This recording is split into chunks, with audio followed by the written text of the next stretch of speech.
Test. Test mic. Test mic. Test.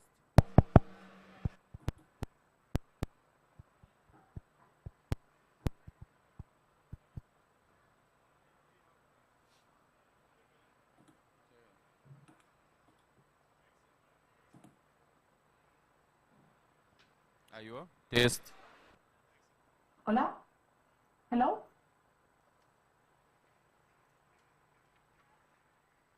Hello.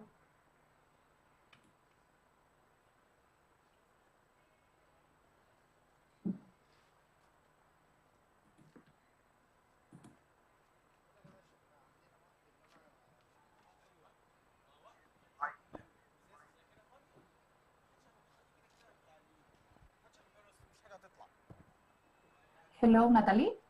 Hello. Hello, how are you? I'm good. How are you? Fine, thank you. I am Sonia Español, the Executive Director for MERI Foundation. Okay. And I will be here with you in the Zoom, and the rest of the team are inside of the pavilion. Okay, okay. Hello, do you hear us? Will I be able to listen to what's going on in the room also? Because I've got it open in another tab, but I'll close it if I can. Okay. On site we have 1, 2, 3 persons. And I will be able to hear them from this little box, yeah? Yes, because I'll close my. I have another tab open on Google, so I'll get rid of it. Yes. Actually, you need to listen all with here in the Zoom. Yeah, I closed it. And when we start the event, you need to put off your microphone. And only when you need to talk, please, exactly, turn on. Yeah, okay. Okay, thanks. And from the planning, I'm one of the last people to speak, is that right? Yep. Yes. What time do you think I'll be, you want me to participate? Would it be around? Hello, do you hear us? Hello? Sorry? Hello? Will it be, because it's from 11 to 1, will it be around 12:30-ish Egyptian time? Is that what you think? Okay. Yes. Okay, thanks. Are you there? No, you're in. Yes, I am online with you. But are you in Egypt yourself? Or? No, in Spain. You're in Spain. Yes. Good. I listened to some of the interventions yesterday. It was very interesting. Yes, no, it's a very good pavilion, yes. And then will the other participants be in our room as well? Is it just you and me in this room and they're all somewhere else? Or? I think that there are one person more that have to come here online. Right, okay. Is that Michelle? No. Yes, Michelle. Oh, okay. I know Michelle. Oh, really? Me too. He's a real friend of mine. I didn't know if he would be at the COP or in the South Pole, in the North Pole. Yes, in one moment he were planning to go to the COP with us, but after we have problems with the accreditation, and it's impossible for us continue obtain a one accreditation mode, so he need to stay at Barcelona. All right, okay. It's better for the planet. Yes.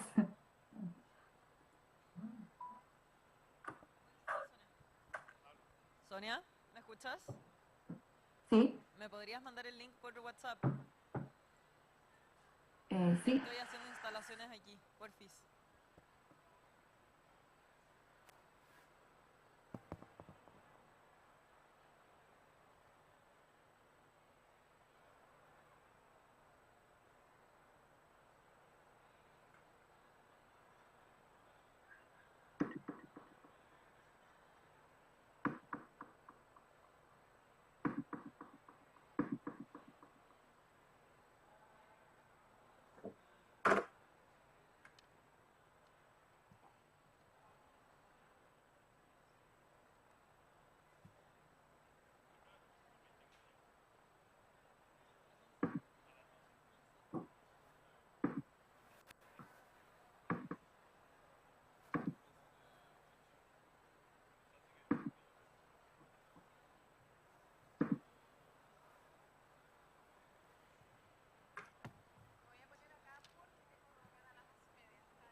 Aló, aló. Aló. No sé si se escucha como ahora, ¿no? Hola. No sé si es eso, ¿cachai? I don't know. How can I know if it's from the computer or it's... Hello, hello.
Patricio, ¿estás ahí?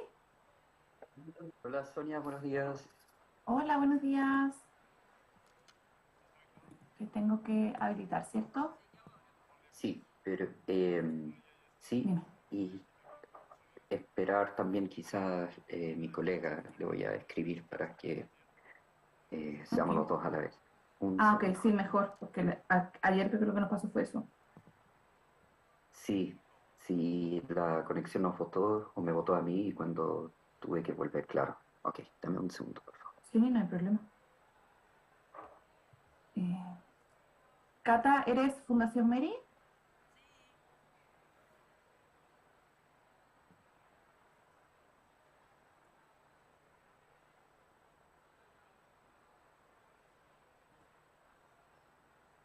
Ya.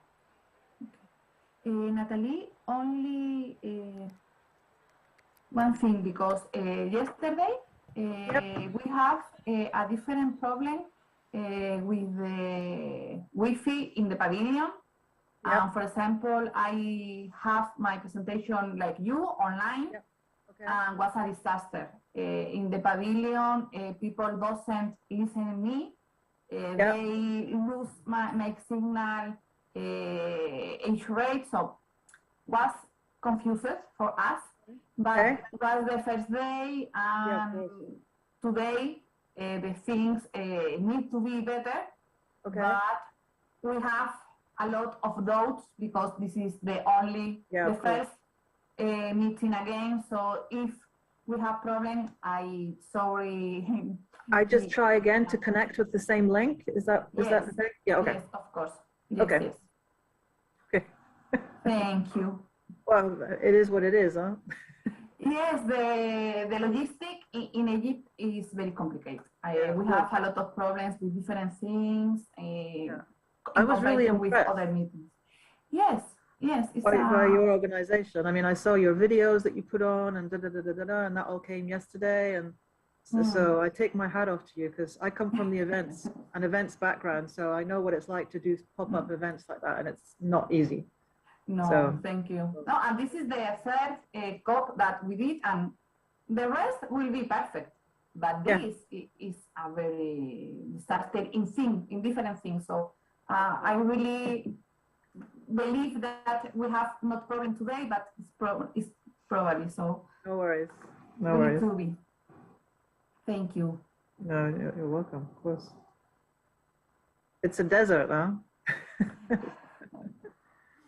I've been diving in Sharm many times, so it's probably changed. I haven't been there for almost 20 years, so it's probably changed a lot. But back in the day, there was hardly I mean, the airport was very, very small in those days. Uh-huh. But yeah, the heat can't be good for all the electronics either. So. Yes. I will call to Michelle because we don't have here. Buenos Oh, días. Buenos días. Buenos días, América.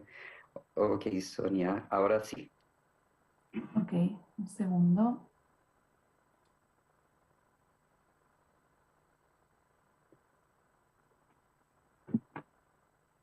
Natalie, on the panel will be in English, but MERI Foundation is a Chilean institution, Of course. so all of the events we translate to Spanish. And Okay. this is why here we have a Patricio and America. They are the translation.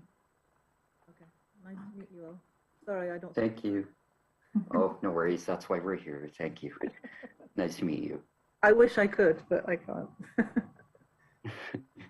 No worries. That's why we're here. Not like Michelle, who speaks Spanish, English, French. Oh, French, yes. ¿Por qué no puedo? Y Sonia, si quieres, tú me traspasas el host un minuto, lo activo y te lo traspaso de vuelta. Sí, porque me pasa como ayer, como que no me salís directamente, antes me salís siempre. Pero ahora no me sales, así que te ¿Y pongo qué? de host. Sí. Ok. Un segundo.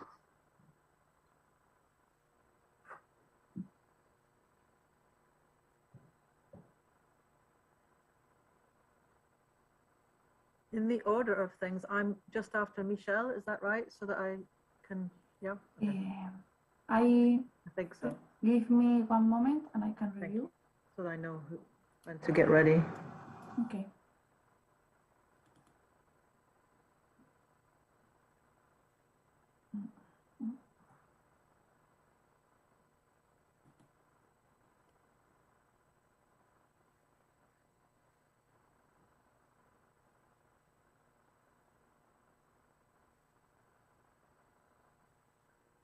Okay.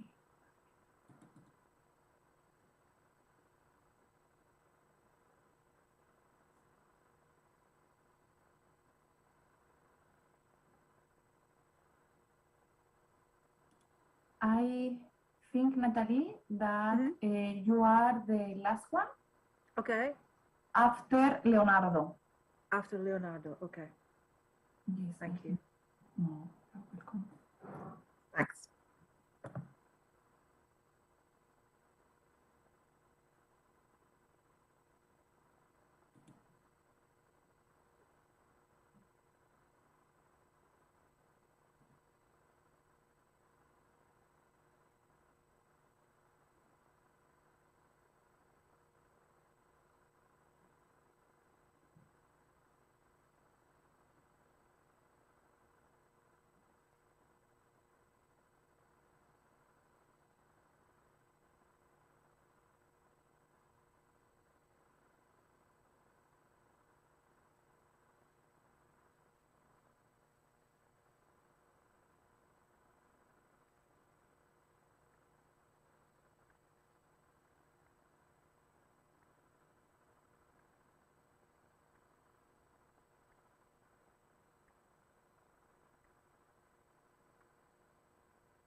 Hola. El único. Ok. Hola. Te voy a molestar así me siento acá de moderadora. Y, please. Where do you want me here? Is this good? Come ahead, yes, Okay. of course. Excellent. Pero si tiene que ir a una reunión, tiene que ser la primera. Tu ¿Vos podés presentar sin la presentación? Porque no cabe nada. Tu presentación es súper pesada. Solo el video de última, porque si no, no puede ser la primera que... Entonces, si no, ponme la página web. Entonces, no muevan estos cables.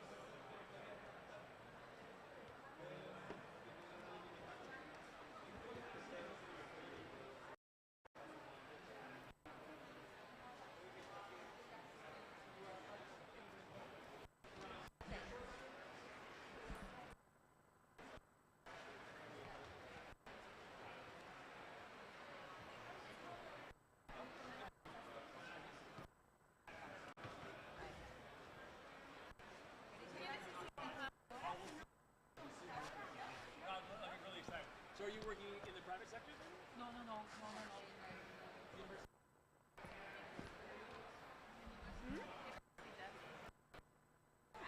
Ya, partamos, pero pónganme la web. ¿Estamos? Súper. No, sí, ahí va a estar, pero yo voy a estar aquí. Va a dar las... ¿Y puedo tomar mi computador? Ya, vamos.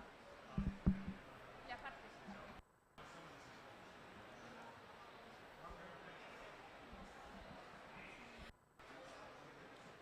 Okay, we are just about to begin.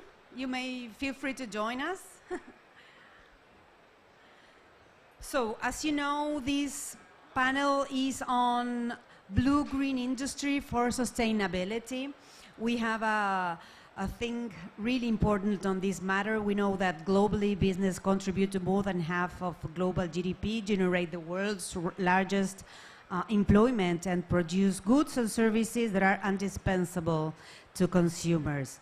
And we aim in this panel basically to discuss the importance of moving towards sustainable production patterns, as well as the importance of monitoring the impact of human activities on marine and terrestrial ecosystems in order to move towards sustainability. So thank you very much for being here, this beautiful panel, and I'm going to be introducing the panelists that are on site and some others that are going to be online, hopefully if technology helps us. If it doesn't, we are perfectly fine here. So, Tatiana, present. Very good. Thank you for being here, Tatiana. Tatiana is a senior researcher at the Materials Foaming Center of École Nationale Supérieure de Mines Paris. Currently, she's the head of the bio-based polymers and composites team. She has developed pectin-based aerogels, which are thermal insulating materials with extreme low thermal conductivity. That's amazing. You talked about that yesterday in our panel. So thank you for that. Thank you for being here. Leonardo Valenzuela, hello, welcome. Thank you for being here. He's the director of the UN Ocean Decade Program Global Ecosystem for Ocean Solution at Ocean Visions. Previously, he led international climate justice participatory research initiatives in alliance with grassroots organizations. Leonardo has been working for nearly 2 decades at the intersection of indigenous rights, climate and environmental research in Latin America, Australia, Finland, and the United States. Thank you, Leonardo, for being here. Joshua Teusbury, is that fine? Great. Thank you, Joshua, for being here. We are very happy to have you here. We trace you down. So Joshua is the Ira Robinoff Director at the Smithsonian Tropical Research Institute. He's an ecologist with more than 2 decades of research in conservation and biodiversity, as well as nearly a decade of executive leadership experience at international research institutes. At Future Earth, a global research program dedicated to sustainability and global change. So thank you very much for being here. And Patricia Morales, she's the CEO and philanthropy Cortes Solari. Thank you, Patricia, for being here. She's an economist from the Catholic University of Louvain in Belgium, from Paris School of Economics, university professor in international economics and econometrics. Patricia worked for more than 15 years in the development, implementation, and evaluation of public policies related to these matters. So thank you for being here. So I don't know, is anyone online? Okay, so Patricia is going to be our first speaker since she's going to be leaving us she has to go to another meeting, but we are currently going to keep on doing our panels. So please, Patricia, come ahead. Thank you very much, Agustina. Thank you everyone to be here. We are going to start immediately with a video that presents and introduces our project, this national project running by the Minister and Ministry of Environment in Chile and MERI Foundation named the Blue Boat Initiative. I don't know if you can start the video, please.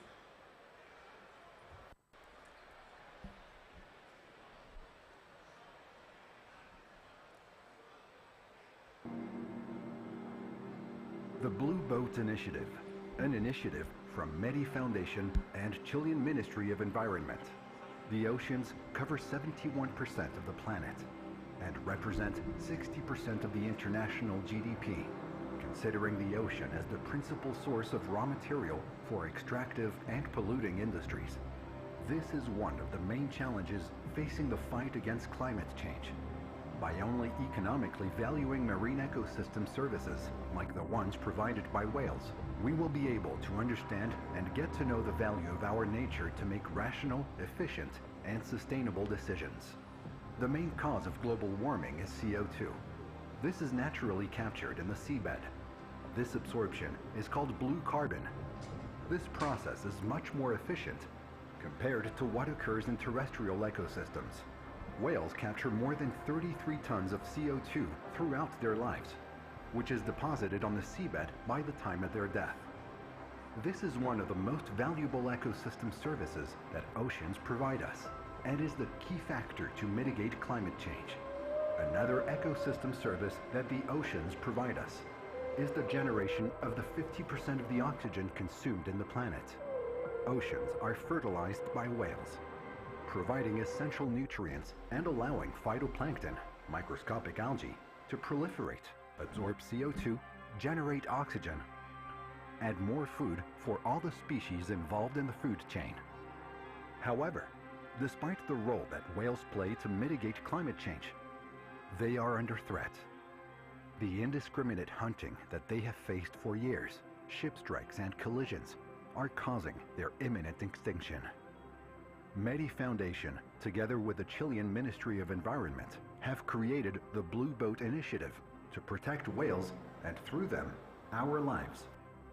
The Blue Boat Initiative, the first South American network of acoustic buoys, will allow the development of a real-time whale detection system and generate early warnings of the presence of whales to vessels, reducing the risk of cetaceans collision. This will start operating in the Gulf of Corcovado, southern Chile. This is the place where more blue whales gather to feed during the summer season in the entire southern hemisphere. This is due to the high productivity generated by the combination of fjords, subantarctic and oceanic currents in southern Chile. This buoys network will also have an oceanographic sensor network to monitor the impact of climate change on the ocean. Data that will be available among the national and international scientific community. The Blue Boat Initiative will work on the correct valorization of the ecosystem services provided mainly by the oceans and whales, which are essential to mitigate climate change. Now that you know more details about whales and the Blue Boat Initiative, join our initiative and help us change history. So thank you. I don't know, Catalina, if you can get reverse, you can go a couple of slides before the slide. I think it's slide 19. Well, after, no, next. Next.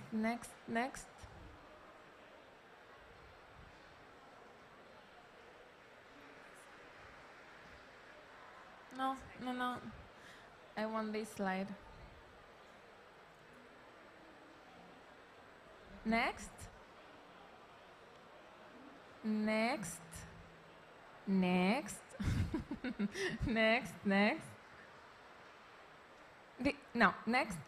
This one, and so this is a map, a sound map, and what I want to show you from the minute 2, Catalina, if you can put the slide to the minute 2, is the sound of whales and vessels in front of Barcelona in Baleares. So this is a graph, a map, a sound map that we work with la Universidad Politécnica de Catalunya. No, before, the slide before, please, and the minute 2, around the minute 2. No? Well, it doesn't have sound. Well, because actually it's a, mira, Agus acá, es acá abajo. Oh, well, whatever. So just stay there, please. No, stay before. No, I cannot. Well, doesn't matter.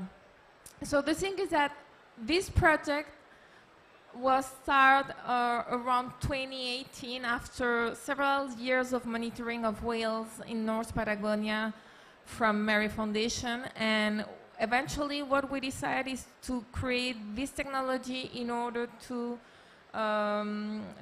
generate an early warning system for the presence of whale and to alert vessels of presence of whales and avoid the collision.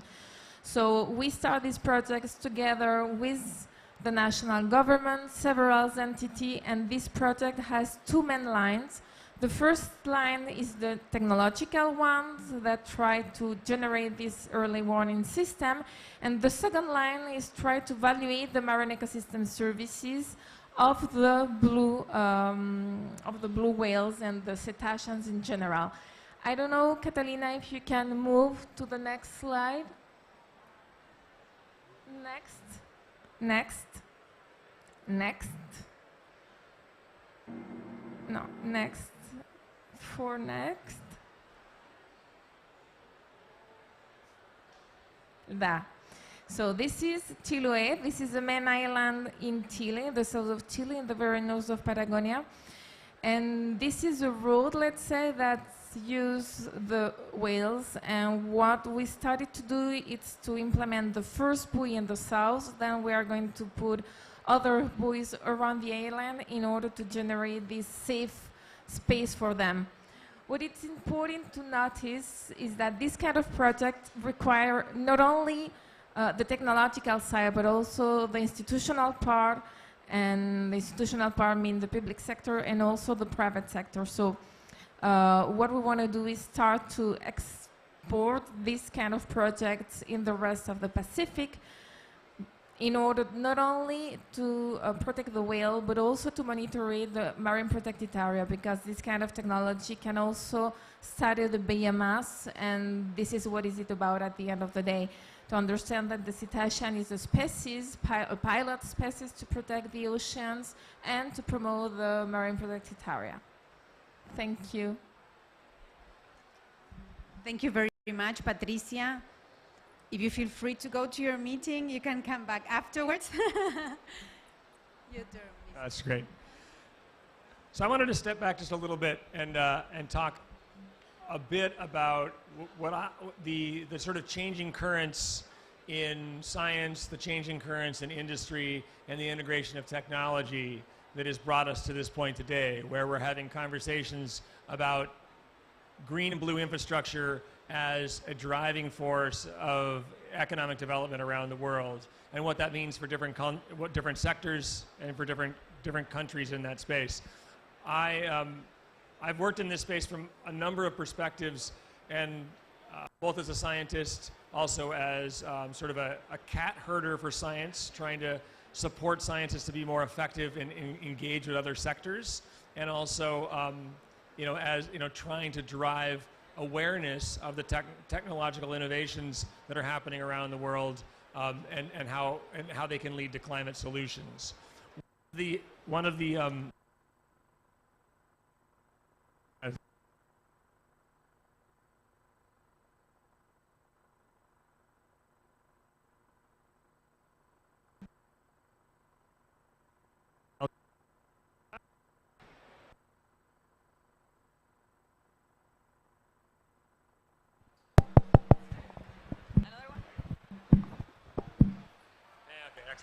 there we are. Oh, perfect. Okay.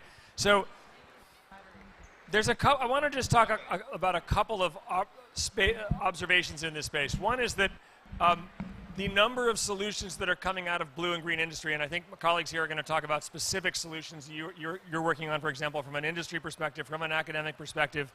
The solution spaces that are coming out of the creation of value from ecosystems, whether they're coastal ecosystems, terrestrial ecosystems, or the sort of monetization of the importance of blue whales, that industry is oftentimes lacking an anchor for investment. And so part of the problem that I've been trying to work on in this is, how do you de-risk an ecosystem so that private sector can engage more effectively outside of their traditional structures? And every one of these, whales is a great example. There's not a structure at this point to monetize and support the preservation of biodiversity. And so what you see oftentimes is biodiversity being hitched to a carbon wagon, because that monetization structure is better articulated, even though it's still nascent. We don't have a full carbon market either. We still are closer to that than we are for a biodiversity structure. So figuring out mechanisms, whether it's tokens, whether it's structures that allow us to understand the impacts of our actions on biodiversity, and then support the actions of industry in supporting biodiversity, I think is one of the critical things we're trying to solve in the changing face of industry. To me, it's a little less around how does industry change, and a little bit more around how do we create a playing field for industry and for private sector to engage more effectively. And I think what you're doing with the Whale Initiative, for example, is a part of that process. Monetization of the impacts of and understanding of the financial, the security, the economic impacts of ecosystems around the world. I want to just talk about one more piece of that before I hand it off, which is, so one of the things that the Smithsonian does is, our role in this, we're a science organization. We also have some museums, but we're primarily a science organization. And that science is about, to me, acting as a de-risking agent in this space. Two or three examples. We have the largest set of forest plots in the world. We set those up to measure trees and figure out why there's more biodiversity in one place than in another. Today, those forest plots are being used by satellites to understand what they're seeing. That's important to industry, because if we're going to create a viable carbon market where countries and private sector can engage in supporting forests to absorb carbon and be held accountable for actions that remove trees from the landscape and put carbon back in the air, we need rapid, cost-effective ways of measuring impact, whether positive or negative. The gold standard for this is a single MRV standard, or monitoring standard from space, where you can see on a weekly or monthly basis exactly how much carbon is in any piece of forest in the world. We don't know how to do that today because we haven't integrated space-based observations with ground-based field data to say, what is that satellite looking at? We can get there with investment, and that's one of the projects we're working on today, is how do you de-risk it? Not because the Smithsonian is ever going to be charging for carbon credits, but because if we can provide a science base for rapid, cost-effective assessment of carbon on the land, we can move to a new level in spurring that marketplace. The same has to be done in the ocean. There's much more science that needs to be done to be able to do a similar thing on ocean carbon reserves, and there are groups, collaborations working on that as well. And then finally, in the nearshore belts, how do we the mangroves, the seagrass, the most dense carbon reserves on the planet are in these nearshore environments. They are not going to save us from climate change. There's not enough of them in the planet to do that. No global climate modeler even includes those habitats in assessing global climate models. That said, their individual value on a hectare by hectare basis is greater than any other habitat on the planet. Getting to a place where we monitor the carbon impact of these communities in real time so that when you restore them or when you degrade them, there are costs and benefits accrued to the industry that's doing that work. That's the gold standard for bringing in industries. How do you de-risk that space so that the value that those habitats are providing to humanity, whether it's carbon, whether it's biodiversity, whether it's storm prevention, are in real time monitored and can be sold on a marketplace for those who want to do the right thing. Philanthropy will never get us to the sustainable world we want to get to unless it connects effectively with the private sector, which has just so much large market value. I'll stop there. Sorry, back to you. No, I have the other one. Okay.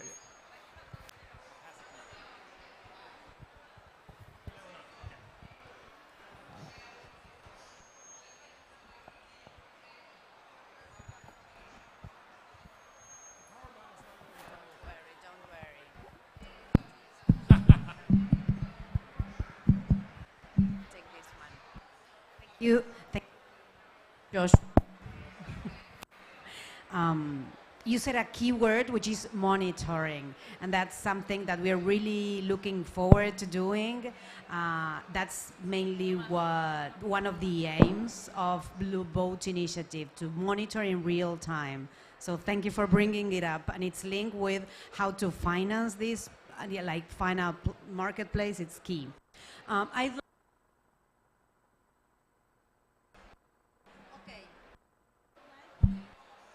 Hello, hello.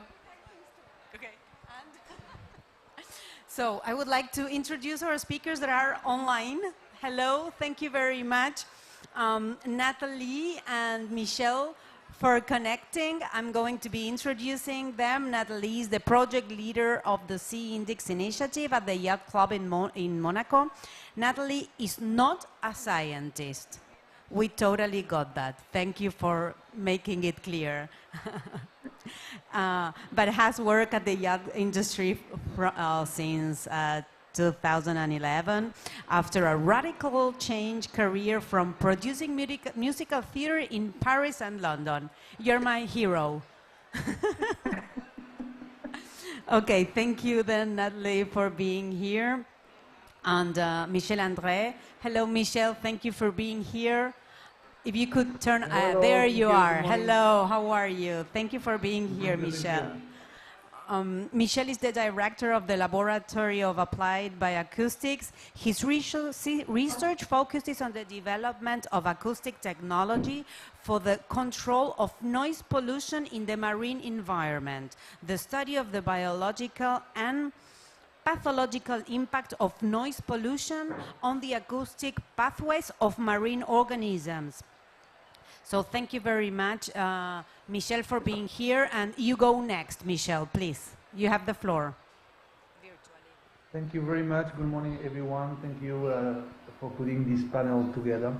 So important, so urgent to take some measure. And you mentioned, I think, the word, the monitoring aspect. Today we are facing this emergency that we need to cohabitate with nature. We have to find a way to cohabitate. We don't have time to enter in other considerations, and the way we can do to cohabitate is to find solution together with the industry to accompany the effort that it must be done in terms of reducing the impact of industries on the natural environment, and not only in the ocean, of course, but also on land. And this cohabitation must go through technology. We need to find a way to bring technology to help this cohabitation. And when I'm speaking about cohabitation, is truly to accompany the effort to not to pretend to stop any development. On the contrary, but to integrate aspects that we know are damaging the environment. And in terms of the oceans, we know that all human activities at sea produces noise that we've been introducing in the ocean early 20th century without knowing that this noise could harm the marine environment, in particular the inhabitants of the ocean. This is a fact. For 80 years we contaminated the ocean with noise. First because we ignored the sound dimension in the ocean for all the human history. Our ear is not made to hear underwater, so we perceive a tiny bit of it, and so this is why for the whole the life of humans on Earth, we thought that the ocean was a world of silence, and this is totally untrue. If the sea was a world of silence, it would be a dead sea. The sea is governed by sound. This is actually the only support of information that the inhabitants of the ocean share, and this communication aspect is vital for the balance of the ocean. We discovered this 50, 60 years ago, and at the same time, a few years later, we discovered also that our activities were introducing this amount of noise that was threatening the balance of the ocean. For the last 30 years now, we know that the ocean is polluted by sound, by this invisible pollution, comparison with other pollution that we know of, plastic and others. So it's polluted by this invisible pollution, and we need to take measures, immediate measures, because this sound pollution, this noise pollution, is bringing the ocean and nature to a tipping point. And the technology is now here not only to understand the importance of sound in the ocean, but also to bring a way to monitor biodiversity, not only biodiversity loss, which is something that we know happens in many areas, but also to monitor biodiversity regeneration. And there are measures that are taken that are trying to give and to provide effects, positive effects on the environment, and sound is a way to monitor this. We can have these systems that are now available through technology that are able to put artificial ears underwater with an artificial brains that process the data, identify the different sources, identify the different threats from human noise, and bring mitigation actions. And this is something that we've been doing with the Blue Boat initiative after these 20 years of research in other areas of the world, where we are now able to monitor this interaction between these human activities and the biological activity. And if we consider that bioacoustic, which is the name of the science that monitors noise produced by human beings, but also that also look at the sound of life, so bioacoustics can be considered as a proxy to biological activity, and technology here can help greatly the industry to continue developing, limiting the effect of the activity on the environment. We know that the effects will not be zero. This is impossible. We know that when there is an activity, a human activity, this has an impact on the environment, but this is our responsibility from the scientific point of view, from the industry point of view, from the administration point of view, from the NGO point of view, to work together to find the solution to reduce our impact and to bring this to as much as we can to a zero impact. And again, the technology can help doing this. And if we set a network of these observatories, acoustic observatories, we'll be able to manage not only marine protected areas, but also areas where there are risks of collisions, risk of interaction with different inhabitants of the ocean. And this is something that is key for the survival of the ocean, but also for the good of the planet and for the good of the industry. Thank you. Thank you very much, Michel, for your presentation. Tatiana, we are going with you. Hope this works. Thank you very much. Good morning, everybody. Is it possible to have my slides? Yes, thank you. Thank you for coming. I am a scientist. Okay, and I'm real, you know. scientists in our world, in our time, they are not like in Middle Ages, crazy, sitting alone and just doing some small things.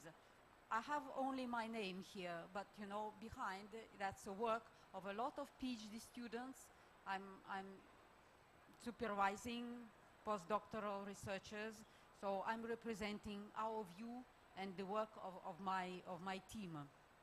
To start with, I'm coming from the School of Mines of Paris, which is in France. I'm working in the Center for Materials Forming, but we are not located in Paris. We are located in Sofia Antipolis. Can I have the next slide, please?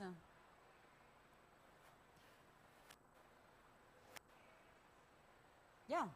So you see the map of France, and we are here near Nice. So our university has many research centers. So the university is very old. It was founded before the French Revolution. School of Mines when there was a need in mining engineers. Now there are no mines in France, but the institution remained. And because we are in the southern part of France, we are part of Université Côte d'Azur, the university on the blue French French side, Côte d'Azur, French Riviera. Sorry, yes, we are on the French Riviera. Yes, but we are serious. We are not all the time on vacations. Next, please. So I would like to speak to you about the responsible use of biomass. So we are doing research on biomass. We are taking the matter from the nature, and we are making materials. So what is the matter from the nature? You see the image of wood. We are taking cellulose. The image of starch, the image of potato or maize, we are taking starch. The image of apples, we are taking pectin. And then the images from seaweeds, we are taking alginate or carrageenan. And even from crabs, we are taking the material from crab, you know, the solid part, which is on the shell, the crab shell. Thank you. So all these materials, cellulose, starch, and pectin, they are polysaccharides. They are well known. We are eating them. We have clothes from them. We are using in pharmaceutics, in textile, in cosmetics. They are known. But we are going further. We are making materials. And I would like to focus on the keywords, which is not only biomass, but responsible use of biomass. Can you have sorry, I have some size. So to do this, to make materials, we are using what is called green chemistry approach. Don't be afraid of chemistry. Not all chemistry is bad, okay? And we are not doing chemistry. We are taking materials from nature. We are dissolving, we are melting, we are processing, and making new materials. So what are the approaches of green chemistry? One is to minimize the waste. When you are doing a chemical reaction, think not to use too many solvents, think what you are doing. The same for materials. Think of, if possible, to minimize the waste. Another principle is to use the renewable feedstocks. The renewable feedstocks, when it is possible, is biomass. Why to use the biomass? What biomass is doing? So the nature is doing everything for us, and we humans, by the way, we cannot reproduce this. We don't know. The history is complicated what nature is doing. Nature is taking CO2 that everybody doesn't like, but nature likes a lot. Nature is taking light and taking water, doing synthesis and producing in the plant cell wall the different matters, as I mentioned, cellulose, starch, and so on, and pectin, and different matters, really different matters. Next slide. For the time being, we are using only 3–4% of the biomass that is produced on the Earth. So you may say, oh, that's nothing, we can increase and increase. But we should not exhaust the nature. We have to be very careful. And to do to make materials in the sustainable way, there is an approach which is called biorefinery. So what is biorefinery for using biomass to make sustainable materials? Biorefinery means no waste when you are making something. And I have here an example of the biorefinery approach, which is used for lignocellulose. Lignocellulose is all, you know, the grass and the wood when you are taking it, and then you are producing materials. So if you, for example, if you have a natural fiber, it is a complex structure with many components. There is cellulose that you can take and make clothes, for example. There is lignin, a complex molecule from which you can cut in different pieces, and you can take molecules to do chemistry. And there are many other parts that you can take. And for example, if you want to make clothes, you extract cellulose, don't throw away lignin, don't throw away other components. All of them can be used. So this is biorefinery approach. You have the matter from the nature, and you try to use everything, and don't throw away. Okay? Next one, please. And now I will give you an example of what we are doing. So I'm working with different colleagues, and we are doing interdisciplinary research, which means that there are experts from different fields. So we know, for example, about pectin. It is a macromolecule, it is a polymer, which is extracted, for example, from apples, and it can be extracted from the waste. When you are doing the apple juice, there is the waste, and pectin can be taken from the waste. And it is used, you are eating it every day in your jams. It is used as a gelling agent to make viscous, to make the jam viscous and jelly. What we are doing, we are taking this pectin and we are making a new material, completely new, that didn't exist before. And we are doing it such a way, it is a porous material, and this is the internal structure when you look with the scanning electron microscope inside. Why it is nanoporous?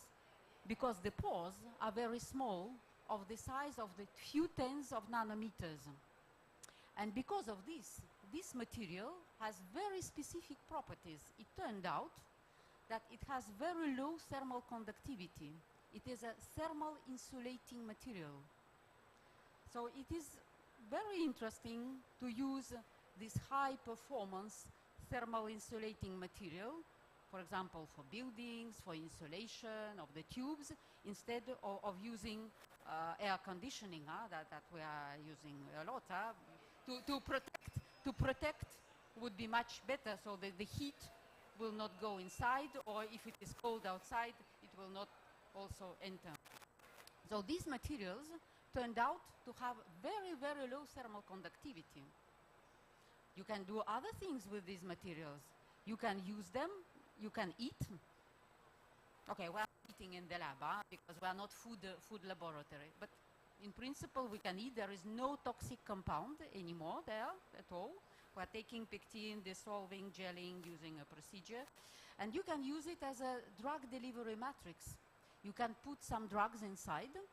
For example, you can eat, and then the drug will diffuse in your body. And this also because it has very interesting properties because of this nanostructure. So this is one of the projects that is now going on, and students are working in the lab. So to finish my message, scientists can be useful. Okay? They are not crazy people. They can be useful to advance, to use the biomass. And what I want to say is that we are responsible, you know. It is not that we are doing whatever, using solvents, bad solvents, not counting at all. It's especially young generation, is very sensitive to this. Taking the example of pectin, these porous materials, it cannot be used now. The process is complicated. We just invented this. And with my students, we are thinking how to decrease the use of energy, for example, to make this material, how to decrease the use of solvents to make this material. And there are fundamental scientific questions to do this, to answer these practical problems. You must know, okay, we have some ideas how to do it. So my message is to be reflective in our practice, to consider the environmental impact and the consequence of what you are doing, and in general it is applicable to everybody, not only to scientists but to industry also. So everybody has to think what is the impact of what we are doing. Thank you very much. Thank you very much, Tatiana. And scientists are really important indeed. So we move on to Lorenzo, please. Leonardo. Leonardo, I'm so sorry. Leonardo. Go ahead. Thank you, Agustina. Well, thank you for the opportunity to be on this panel today. I am kind of a hybrid scientist, so geographer, but working at this intersection of innovation and science. And I'm here to represent Ocean Visions and the UN Ocean Decade Program, the Global Ecosystem for Ocean Solutions. So I will give you an overview of what is it that we're working on, what is it our the way we're working, and what is the structure of our agenda going forward. So next slide, please. The background of for the organization is a group of scientists convened in 2017 to respond to the climate crisis in the oceans and the issue of these multiple silos that we're not connecting and we're not collaborating to really create the solutions that are needed for the scale of the problem that we are facing. And so this was part of the diagnosis, and the approach that we developed was how to create a network that will bring all these capacities, make them collaborate, and advance them. And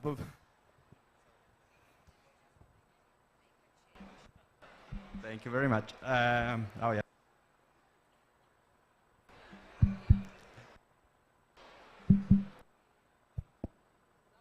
This one? No. It's okay. No.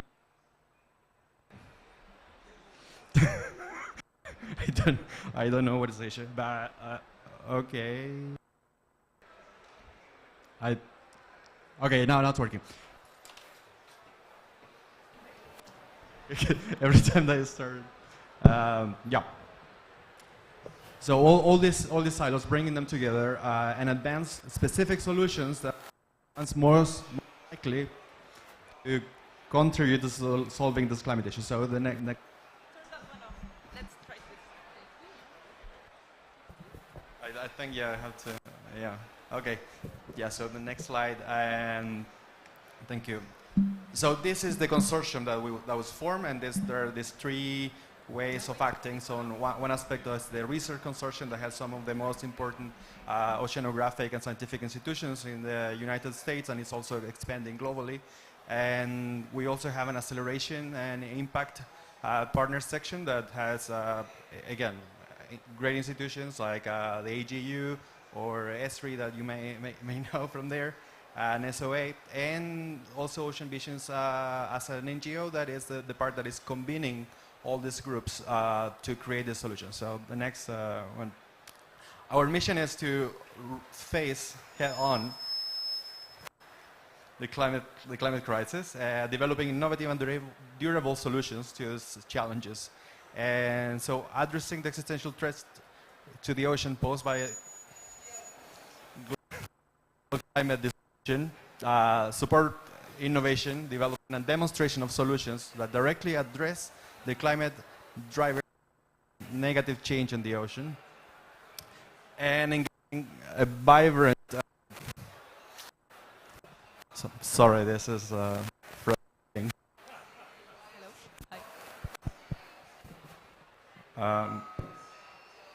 Okay.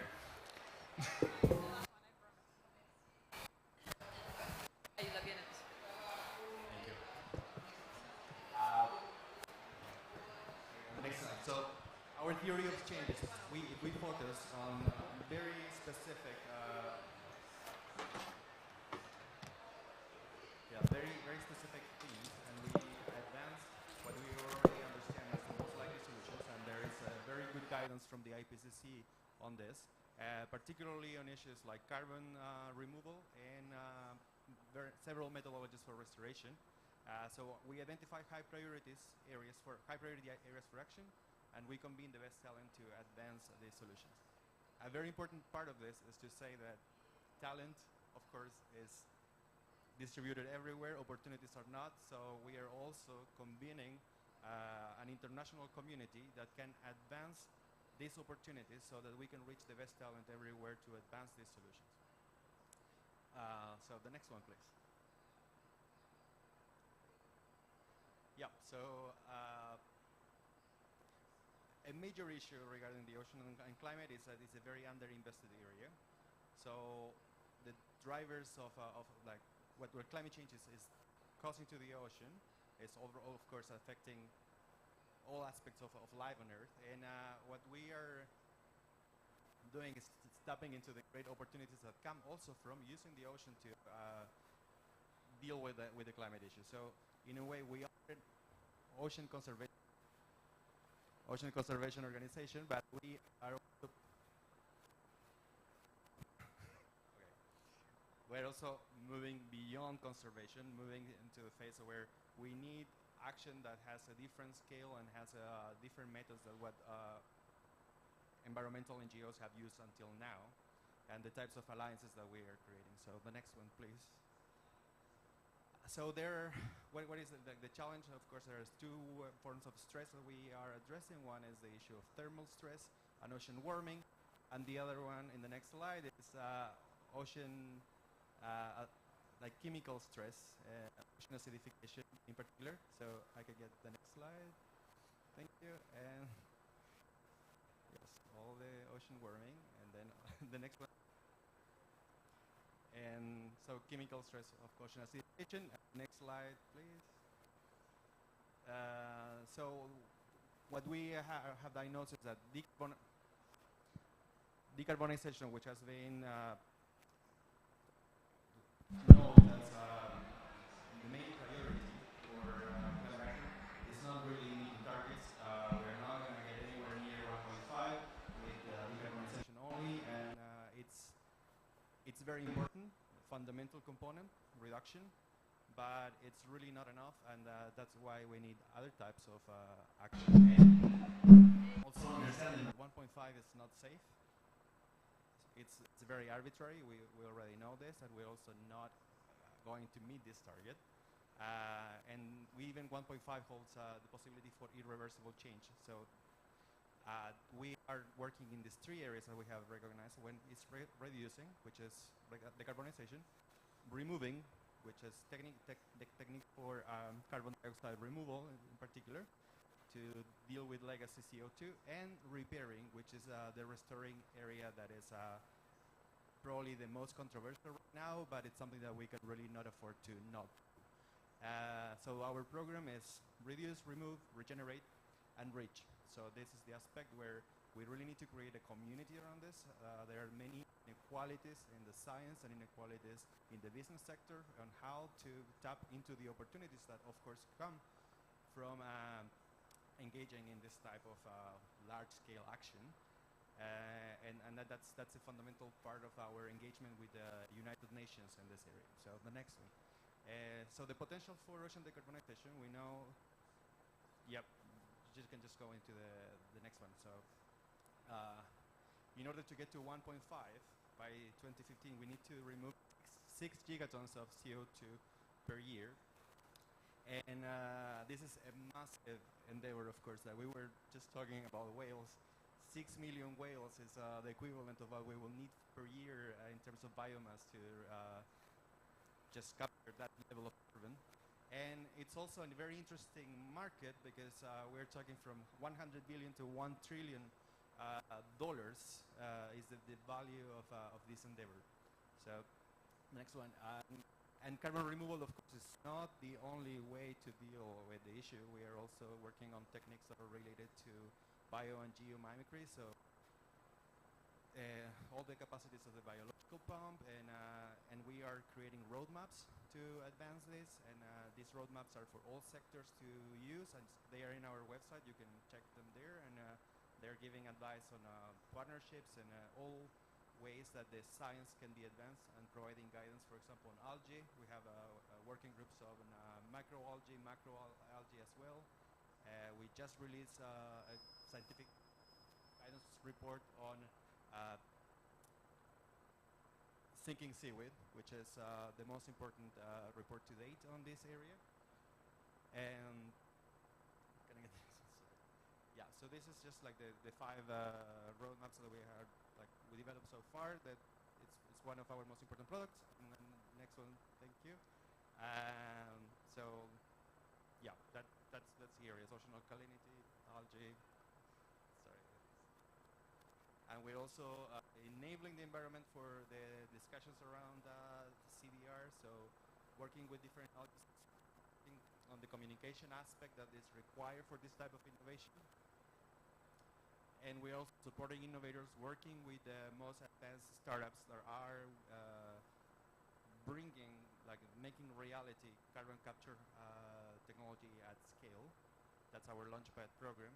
And building a community around carbon dioxide removal in the ocean. And we have a center in Atlanta, Georgia, with the UN. It's a UN-Decade Collaborative Center for Ocean Climate Solutions. You can check it there. It's a great initiative. NGOs, which is the program I am leading with, has an emphasis on the global south and the ways in which we can engage with this high-tech endeavors in a way that is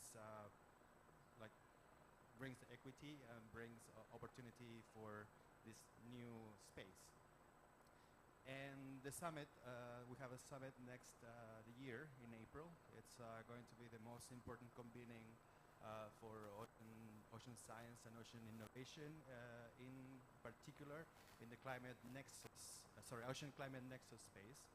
So all welcome to check it out, and if you want to participate, talk to me. I can give you some guidance for that. And yeah, and just to finish this, we have consolidated our participation in the carbon removal space, but we are now looking into this next phase, which is restoration. And a very important aspect of restoration will be how do we deal with the issue of polar ice. So polar ice restoration, these technologies are still in development, but it's pretty much the issue of tipping points and how we are going to address these tipping points that are points of no return, and where we need the most advanced technology, and we need all the resources and all the capacity, because as part of this moral challenge, it's something that we can really not afford to not do. So thank you very much. Thank you very much, Leonardo. I'm sorry for the issues. Okay, so we have Natalie connected. If we have Natalie connected. Are you there, Natalie? I am indeed. I am indeed. Can you hear me? Yes, we can perfectly hear you. Thank you. It's great to be there remotely, and I'm very honored that you've asked me to participate. We still don't see you, actually. We hear you. My camera's on. Oh, there you are. Can you see me now? Go ahead. You are going to share your presentation, aren't you? I am indeed, but if I can just, I'm going to be swapping back and forth, so I just wanted to say hello to people from the screen. Okay. And again, I'm very honored to be here so that I can present some facts and figures from the industry side of the yachting industry, which obviously has been in the lens of sustainability for quite some time now. So first of all, I just wanted to share some global figures. regarding the shipping industry at large, and then go into more detail. Probably most of you know the fourth IMO GHG study from 2020, which places the global share of shipping emissions at 3%. The portion allocated to yachts for that is around 0.3% of that figure. So it just sort of puts things into perspective. It seems small, however, if you put it into context, especially per capita, it's quite a chunk. And to put it into perspective again, the yachts in the study emitted a similar amount to the CO2 emissions annually of a country.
...180 shipyards in 40 different countries who build the super yachts, with everything that entails, with direct employment and the artisans and the naval architects, etc., etc. So it's quite a large community and livelihoods that are at stake as well.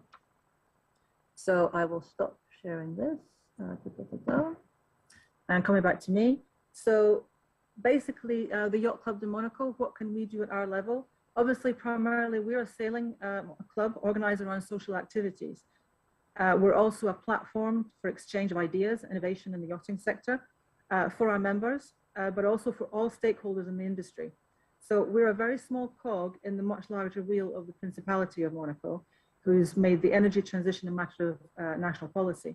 So at our level, we have three main initiatives focused on the energy efficiency matter and better practices in yachting.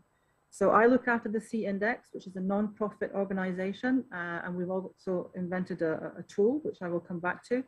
We also have, did want to share the screen here, which is to foster our relationship with future generations.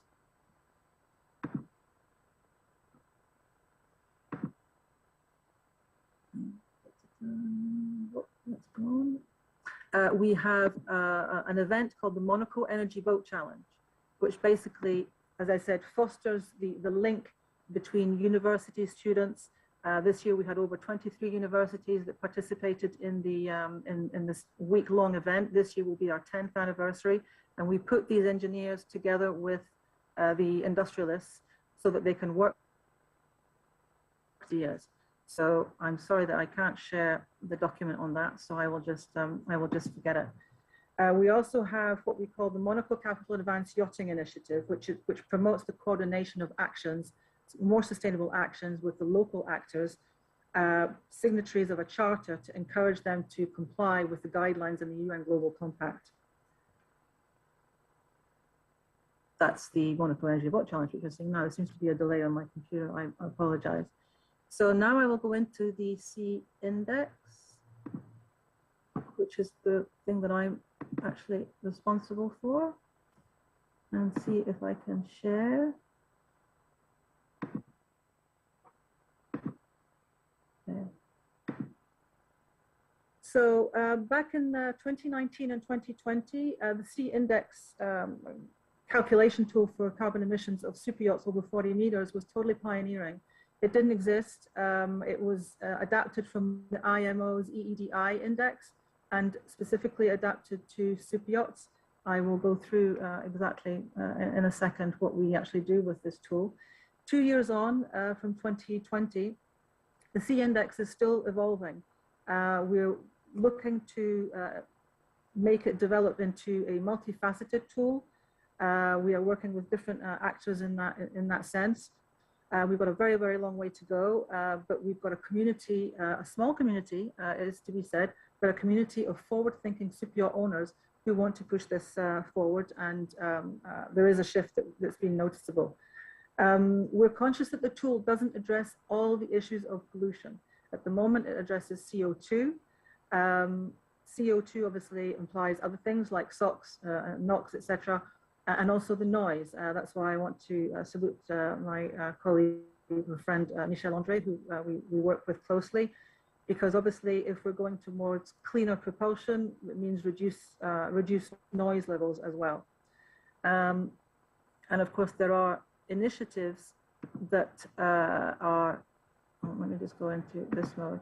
There are initiatives from the industry that are moving forward with full life cycle assessment tools. We applaud those, but we wanted to actually create something because nothing had been done. And of course, the basis is to measure what's actually coming out of the boat. So this is, I can send this to whoever needs this afterwards with pleasure.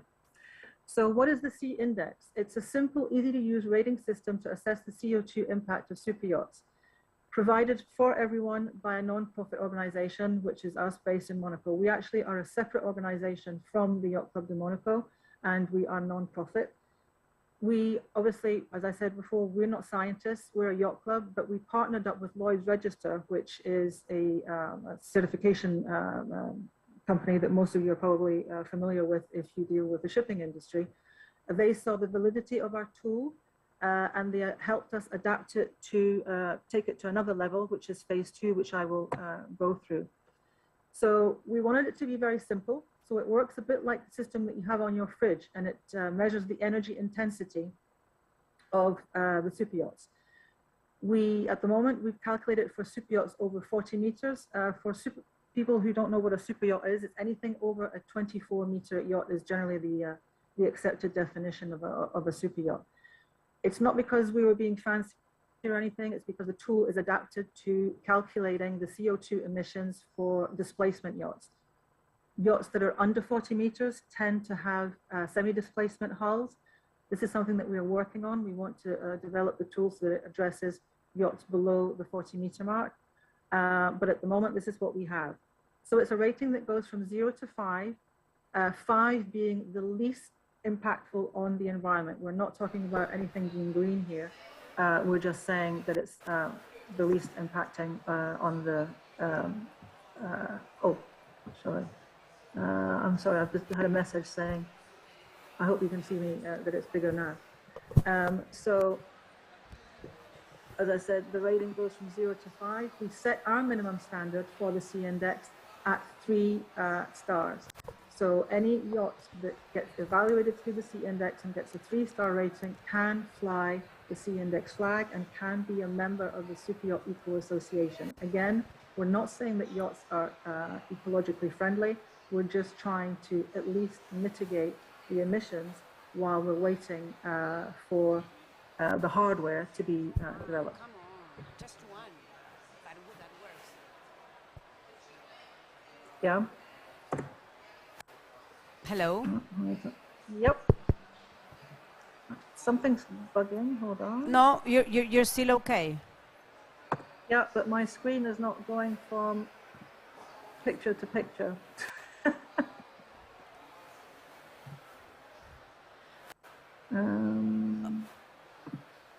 Let me, sorry, I shall have to try and share it again and see if, okay.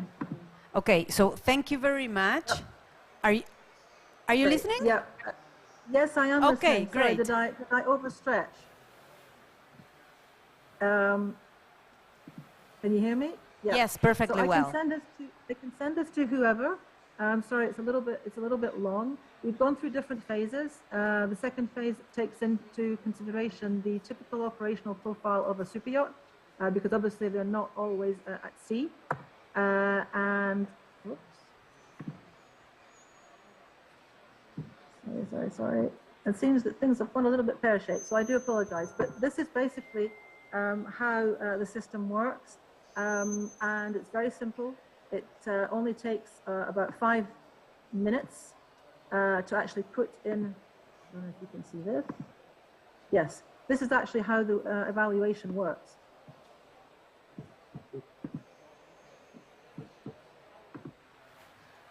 We basically took a range of 500 yachts that we evaluated, and we created a benchmark.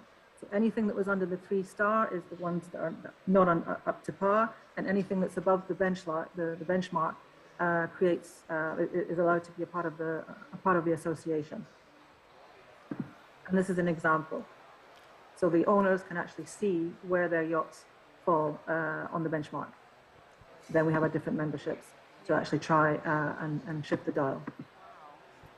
That's very interesting, Natalie. Thank you very much for sharing this. Really, I mean, the C index. That's really congratulations on that project. So thank you very much for the presentation. We could listen quite well to it. So thank you very much. Okay, I'm sorry. It was black here, so I wasn't quite sure if things were getting through. I apologize. So thank you very much for all the speakers, and I would like to take questions from the audience in case there's any. Would you like to?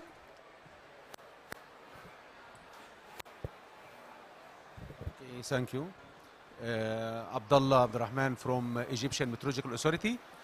I would like to make a concern or a focus of any study of carbon dioxide.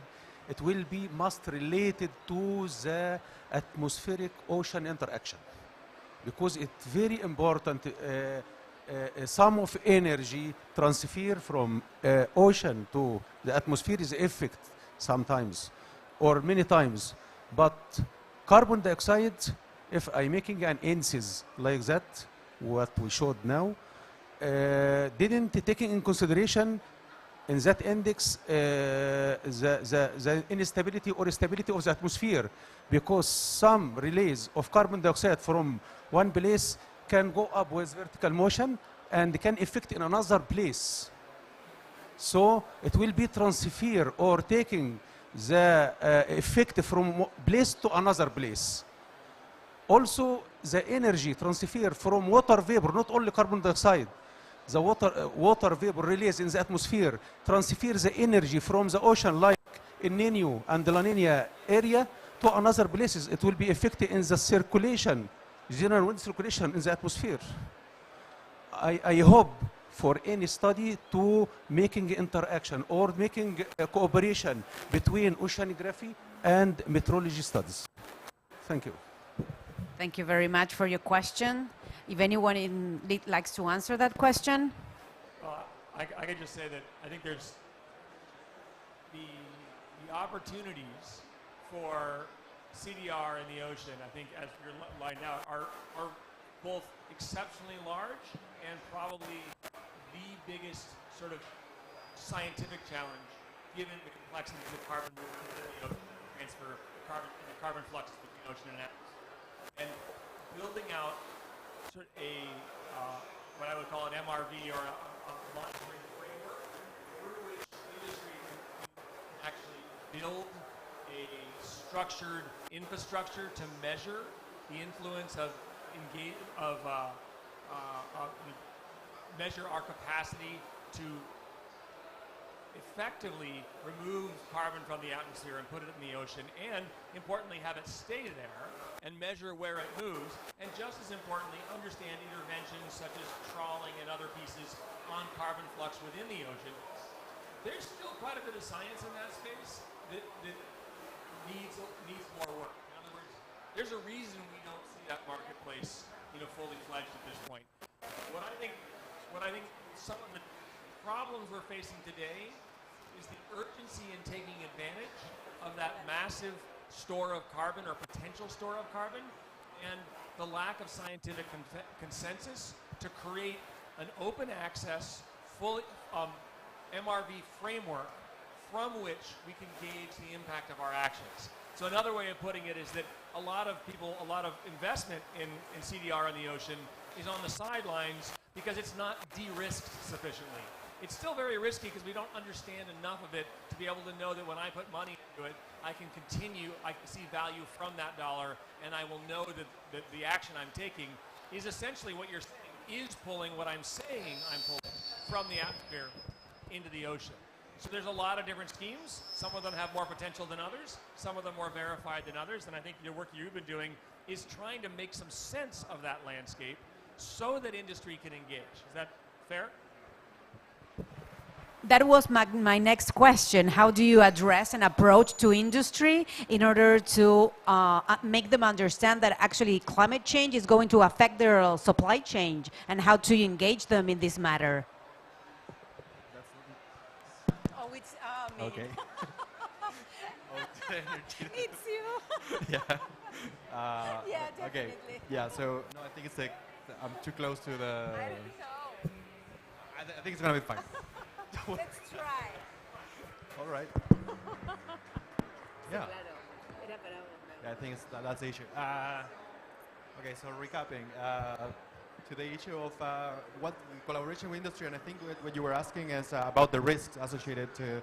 So that's a major part, and on our website on oceanvisions.org, you can find our roadmaps that detail what are the unknowns right now. So what science is still required, what science is out there, and specifically for algae problems, that's incredibly controversial, of course, given the scale of the issue, but also electrochemical. There are several methodologies that require also levels of assessment and research that are not yet there, but we are getting there. So the capacity is operating right now, and exactly like MRB, everything related to monitoring and verification. That's a big part as well, and that we are not necessarily, like Ocean Visions in particular is not advocating for carbon markets right now. Like that's not what we are doing, because we think that the urgency is to create the mechanisms for capture, but the other part goes hand in hand. Thank you. Yes, I just want to compliment saying that I think that there is enough evidence, scientific evidence, to explain what is happening in the oceans and lands and this phenomenon. I don't know if Michel is there, but he explained me that maybe 1 year ago he published a paper explaining the effects on human activities on plants, on the sea, and so on. So I think that we have enough evidence. And the thing is that usually industry take decision in very short time, 4 years. And here we really need them to understand that we need to think maybe in the long term for the next generation and completely change the way of doing things. So as an economist, I do believe that we need to create rewards and believe in another way. For one hand, we need the punishment for the regulation. This is usually one way to see things, and it hasn't 100% worked. But for the other hand, we need to create a way to combine environmental rentability and economic rentability. Otherwise, you will never find the proper way to make all dimensions to be discussed together. And we always say from MERI Foundation that the climate change is not only an environmental problem, but also an economical one. And actually, the World Bank tells us that we're going to have more than 100 people in poverty in a couple of years. So we need to understand that this is an economical problem, to face this as an economical problem, and to integrate this variable into the industry. Patricia, thank you very much. Yes, would you like to make a question? No, I just thought, okay. So, thank you. Anyone speaking? No.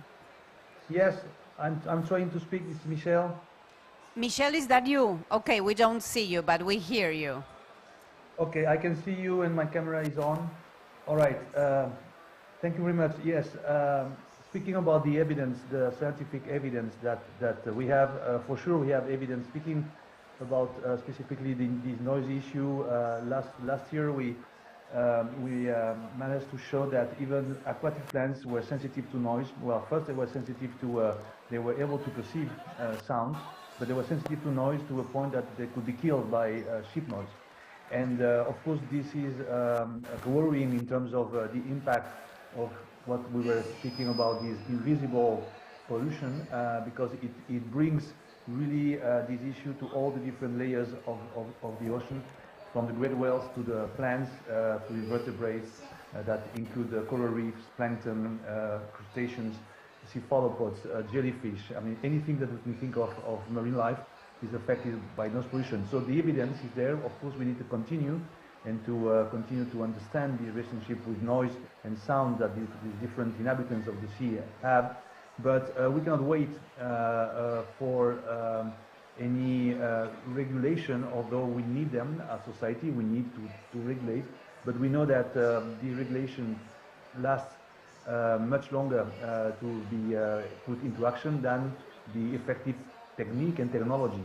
And so we have the scientific evidence, we have the technological capacity to bring the answer to industry so they can still, and I'm speaking about still, because we will get to a point where probably if we don't react now, not waiting for any regulation in the next future to be implemented internationally, if we don't act now, and we have the capacity to do that, not only in terms of the scientific evidence, the technology, but also the means that we have to put all together to put in place this technology, then it will be too late. We are speaking about a few years now. And again, it is good to provide evidence to demonstrators and to the regulators, but we need to act, and this is a goodwill, and the industry has to have the goodwill to do that, has to take actions without waiting any green light from any administration, and this is particular decisions that anyone can do, and from here I can encourage everyone to do this. We just heard from Natalie and the Index initiative. This is something that started from the private sector, and this is an example that is working, and we really need to follow this and to continue working all together. Absolutely. Thank you very much, Michel, for your intervention. Natalie? Okay. Yes. Are you there? Okay. would you like to make some final remarks? Yes, thank you for your patience with, I'm not sure if the technical, probably my side actually, probably had nothing to do with Sharm el-Sheikh and, and the pavilion. But I just wanted to say that obviously there's a lot of things happening in the yachting industry. There's a lot of things that we have to do in order to survive as an industry, but there's a lot of exciting things happening. We're really at a pinpoint in time, a pinnacle time of what's happening, going from fossil fuels to fuel cells to methanol propulsion, et cetera, et cetera. So there's a lot of research and development going on at the moment. There's a lot of things that can be done now to reduce the emissions, to mitigate the emissions. So, you know, reducing speed to reduce the noise, that's an immediate thing. It doesn't cost anything, just reduce your speed. Michelle can correct me, but I heard for shipping a 10% reduction is a 40% reduction in noise. I don't know if that's true, but that's enormous, and it doesn't take a lot, especially in the leisure industry. And there are other things that people are doing, so optimization of routes, you know, not going against the current, that can also reduce the fuel consumption, et cetera, et cetera. And of course, we're not so concerned about the new fleet that's going to be coming on the market, because the R&D is moving in that direction and there will be solutions. What we're concerned about is the existing fleet. The existing fleet, there's over 7,000 existing super yachts over 24 meters in the world today. So that is what the industry is really concerned about, and what everybody is working hard to solve, whether it be the refit yards. At the moment, to refit an engine is not really viable. To refit generators maybe in 4 years' time, but we're really in a shifting period. But we have to act now. So it's tearing at all seams at the moment. But I'm confident that we will get there. Thank you very much, Natalie. Tatiana, would you like to make some final remarks? Thank you. Well, I would like to say it's definitely important to have the investment and participation of industry. From my side, we are doing more fundamental research. So for industry, that's very long-term investment. I would insist on public-private partnership, that governments, okay, whatever states, should participate together with industry and help industry and push industry in a way with the legislations for us to work all together. So only industry, okay, we have to be realistic. That's maybe complicated. Only state agencies, that's not enough, but the partnership can help. Thank you very much, Tatiana. Thank you very much, all the speakers who were here, the audience as well. And I invite you not to keep on here connected, and if you could just stand up for a picture with the panelists that are online as well. Patrice.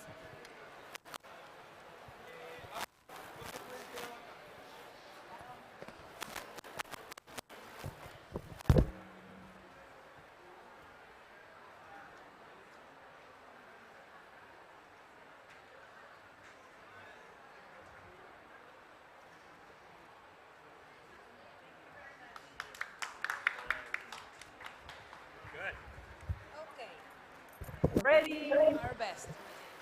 Thank you very much, Michelle and Natalie. Goodbye. Thank you. Thanks a lot. Merci. À la prochaine. Merci à vous. À tout à l'heure. Bye bye. ¿Lo ven? Conectar.